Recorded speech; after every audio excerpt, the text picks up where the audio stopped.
بعض لوگوں نے یہ بات مشہور کی ہے کہ احد کے موقع پہ حضور کے دندان ٹوٹ گئے تھے. ایسا نہیں ہوا، لیکن حضور کے دندان کے حلقے سے کونے جو تھے وہ شہید ہوئے تھے، جس سے حضور کے دانتوں کا حسن اور بڑھ گیا تھا. یعنی دانت شہید نہیں ہوئے تھے، سارے دانت شہید ہونے کا مفہوم یہ ہے کہ دانتوں کے تھوڑے سے کونے جو ہیں وہ شہید ہوئے تھے، جس کی وجہ سے جو ہے وہ حضور کا حسن اور بڑھ گیا.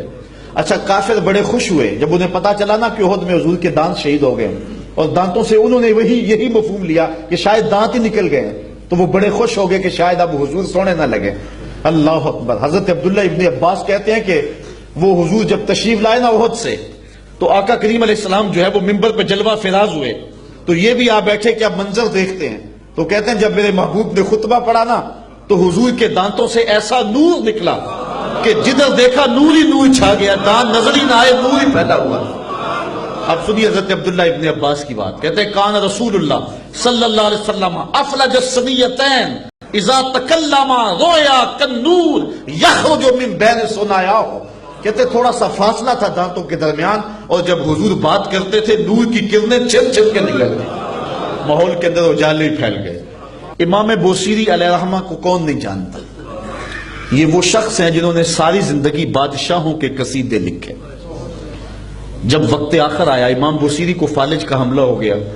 اب سارے شہنشاہ چھوڑ گئے، جو نذرانے دیا کرتے تھے، اپنے قصیدے لکھوایا کرتے تھے، بندہ بیکار ہو گیا، چھوڑ گئے. امام بوصیری چارپائی پہ لگ گئے. ایک دن رات کا موقع ہے، شام گہری ہو گئی. بوصیری کے دل میں خیال آیا اب کوئی پرسان حال نہیں رہا، ساری زندگی شاہوں کے قصیدے لکھے، اوکھا ویلا آیا تو چھوڑ گئے. تو سوچا کیوں نہ اس کا قصیدہ لکھوں جو شاہوں کا شاہ ہے. اچھا، قلم پکڑا اور حضور کا قصیدہ لکھا.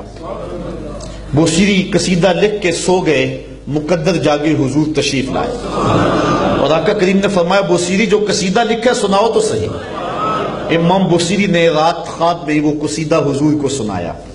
آقا کریم نے دست شفقت امام بوصیری پہ پھیرا، اور پھر حضرت امام بوصیری کو چادر عطا کی. قصیدہ بردہ کو قصیدہ بردہ اسی لیے کہتے ہیں کہ اس پر حضور نے چادر عطا کی تھی.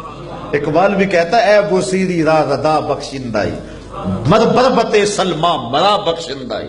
اے بوصیری کو چادر دینے والے میری طرف بھی نظر کرم کیجیے. اللہ اکبر. اور ایک جگہ اقبال کہتے ہیں اے لوگوں میں تم سے اپنے شعروں کی داد نہیں مانگتا، تم نے مجھے کیا داد دینی ہے شعروں کی، میں اپنے شعروں کی داد گنبد خضرا کے مکی سے مانگتا. اللہ اکبر. تو حضور علیہ السلام نے چادر عطا کی. امام بوصیری اٹھے تو دیکھا چادر سراہنے پڑی ہوئی تھی اور پورا بدن سلامت ہے. بس فوراً غسل کیا، وضو تازہ کیا، اور پھر اٹھے اور چادر اپنے کندھوں پہ اڑی اور کہا کہ تہجد کی نماز جا کے مسجد میں پڑھتا ہوں. امام بوصیری بالکل تندرست ہیں. گزر رہے تھے، راستے میں ایک فقیر کھڑا تھا، دیکھ کے بوصیری کو کہنے لگے بوصیری رات والا قصیدہ تو سناؤ. بوصیری نے تجاہل عارفانہ کرتے ہوئے کون سا قصیدہ؟ کہا بھول گئے ہو، یہ چادر کہاں سے آئی ہے؟ جب رات تم نے سنایا تھا میں بھی پاس ہی تھا. امام بوصیری کا یہ قصیدہ پھر مقبول ہوا. مقبول کیوں نہ ہوا؟ حضور نے قبول کیا. اچھا، فارسی کا کلام ہو، آپ کو سمجھ نہ آ رہی ہو تو آپ اس کو نہیں سنیں گے. عربی کا کلام ہو، سمجھ نہ آ رہی ہو، آپ نہیں سنیں گے. انگلش کا کلام ہو، سمجھ نہ آ رہی ہو، آپ نہیں سنیں گے. لیکن یہ قصیدہ بردہ عربی میں ہے، پنجابی سننے والا ہو تو وہ بھی جھوم رہا ہے، عرب ہو وہ بھی جھوم رہا ہے، فارسی دان وہ بھی جھوم رہا ہے. یہ حضور کی بارگاہ میں مقبول ہوا ہے، اس لیے جو ہے اس کو قبول عام نصیب ہوا ہے. لیکن قصیدہ بردہ میں ایک شعر ایسا ہے جو قصیدہ بردہ کی جان ہے. حضرت مولا علی قاری نے لکھا ہے کہ بہت سارے بزرگوں نے خواب میں حضرت صدیق اکبر اور حضور کو دیکھا کہ آقا کریم حضرت صدیق اکبر کو کہہ رہے ہیں بوصیری والا وہ شعر تو سناؤ. وہ شعر کیا ہے سنیے.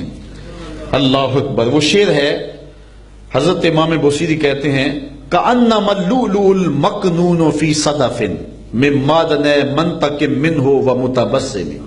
حضور آپ کے منہ مبارک میں مبارک دانت ایسے ہیں جس طرح سیپ کے اندر قیمتی موتی ہو.